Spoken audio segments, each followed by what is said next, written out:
Hello students, now we come to the question number 3. The question number is 3 is very much same as that of the pentagonal plane question. In this question a hexagonal plane is given and its side is 25 mm, okay, and its surface is parallel to and 20 mm in front of BP. Okay so जो surface है इसकी वो पूरी की पूरी क्या है, parallel है वर्टिकल प्लेन के. सो ऑब्वियस सी बात है it will not be parallel to the horizontal plane. Okay so अगर मैं हेक्सागन की बात करता हूँ, अगर मान लीजिए मैं इसे हेक्सागन मान लेता हूँ, ठीक है, और मैं अगर इसकी बात करता हूँ तो इस केस में आपका क्वेश्चन कह रहा है कि it is parallel to vertical plane and its one side, question कह रहा है its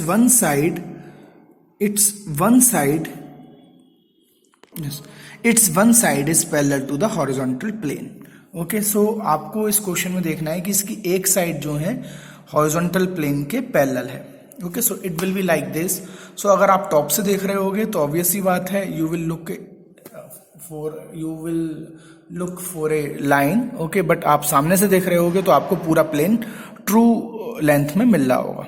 ठीक है, सो इसी पूरे पर्सपेक्टिव को हम लेकर जो है यहाँ पर आगे बढ़ेंगे. सो ऑब्वियस सी बात है आपको यहाँ पर एक हेक्सागोनल प्लेन बनाना पड़ेगा. इसमें इन्होंने ये नहीं दे रखा है कि हॉरिजॉन्टल प्लेन से कितना ऊपर है. सो आप इस तरीके के क्वेश्चंस को करने के लिए, क्योंकि अगर मैं रेफरेंस लाइन से इसे बनाने लगूंगा then it will not look good. ठीक है, तो हम लोग जो है अपने आप ही ये मान लेते हैं कि it is something above from the HP और BP. ठीक है, सो ऑब्वियसली बात है BP से तो मुझे पता है कितना है, तो टॉप व्यू जो है वो 20 mm बिलो बनेगा XY लाइन से. अब बात आती है हमारी जो है हेक्सागोनल प्लेन की. तो सबसे पहले आप हेक्सागोनल प्लेन जो है ड्रॉ करना स्टार्ट कीजिए. सो 25 mm इसकी साइड्स हैं एंड आपका जो है इंटीरियर एंगल आपको पता चल जाएगा n-2 इंटू 180 से. n is 6, so 6 - 2 into 180. so sum of all interior angles and for one angle you can find out the value. okay, so from this we can create a hexagon. okay, now the second question, यानी इसमें दो question हैं, आपको इसी line पर आपको दो question बनाने हैं. ठीक है, एक अलग प्रोजेक्शन का बनेगा, एक अलग प्रोजेक्शन का बनेगा. अब आप एक चीज ध्यान दीजिए कि जो नेक्स्ट क्वेश्चन है वो ये कह रहा है A side is inclined at 45 degree to the horizontal plane. यानी हॉरिजॉन्टल प्लेन से एक साइड 45 डिग्री पे आपकी टिल्ट है. तो बच्चे मैं आपको बस इतना समझाना चाह रहा हूँ, क्योंकि ये प्रीवियस प्रॉब्लम्स मैंने देखी हैं कि बच्चे क्या सोचते हैं कि एक ही साइड तो टिल्ट हो रही है 45 डिग्री पे, बाकी को वो सेम तरीके से बनाना चाहते हैं और सेम बनाते हैं. लेकिन मैं आपको समझाऊं कि अगर बच्चे ये आपकी लाइन हॉरिजॉन्टल प्लेन के पैरेलल है, okay, and if I inclined it, अगर मैं इसे 45 डिग्री पे इंक्लाइन करता हूँ, मतलब क्या है 45 डिग्री पे इंक्लाइन करने का ये, अगर मैं इसे 45 डिग्री पे इंक्लाइन करता हूँ तो आप देख पा रहे हो कि पूरा का पूरा प्लेन मेरा उसी के अकॉर्डिंग जो है चेंज हुआ.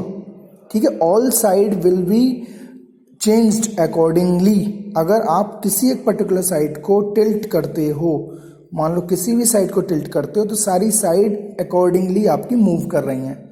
ओके, ऐसा नहीं है कि आपने एक साइड मूव करी तो बाकी साइड वैसा के वैसा एंगल ही बनाएंगी, ऐसा नहीं है. ठीक है, सो ये चीज़ आपको ध्यान रखनी है. यानी अगर आप एक साइड इंक्लाइन कर रहे हो then total hexagon will change accordingly. ये चीज़ आपको ध्यान रखनी है. ओके, अगर आप इस चीज़ का ध्यान नहीं रखेंगे then you will have the bulge projection. Okay, कहने का मतलब क्या है, आपने ये मान लिया कि ये लाइन इंक्लाइंड है, बाकी लाइन इंक्लाइंड नहीं है, then you will have different hexagon and the projection will be wrong. तो इस चीज़ का मुझे ध्यान रखना है. सो इसका डायग्राम आप लोगों को बनाना होगा. सो मैं करके दिखा देता हूँ. So you will have this hexagon. मैं इसे नॉमेनक्लेचर मैंने कर दिया है. It is A dash, it is B dash, it is C dash, it is D dash, E dash and F dash. अपने अकॉर्डिंगली आप कर लीजिएगा.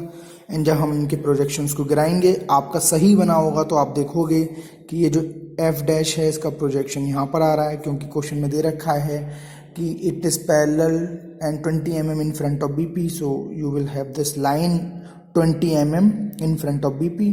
सो बिलो XY लाइन हमें जो है ये पॉइंट मिलेगा. लाइकवाइज आपको ई डैश और डी डैश जो दिख रहे हैं, इनके जो प्रोजेक्टर लाइंस हैं ये आपकी एक ही पॉइंट से पास होंगी. So you will get D and E point like this. Likewise A and E point like this. Likewise your D and B point will be same, okay, and this C point will be like this. So this is how we can make the diagram of hexagon when its one side is parallel. Now if its side is obviously it is at 45 degree, then we will have this angle at 45. Okay, so this will be a 45. Accordingly your whole hexagon will be changed. Okay, so accordingly your whole hexagon will be changed.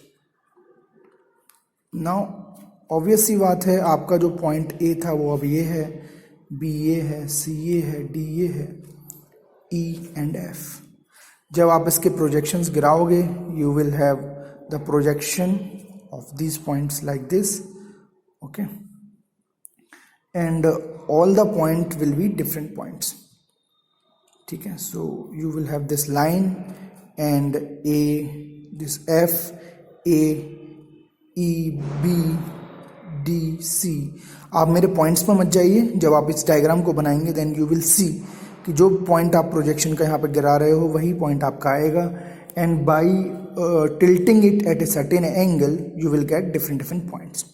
ठीक है, सो I hope ये समझ में आया होगा आपको कि planes को जिस तरीके से हम रोटेट कर रहे हैं उससे कितना इफेक्ट पड़ रहा है हमारे जो है पूरे के पूरे प्रोजेक्शन पर. Thank you.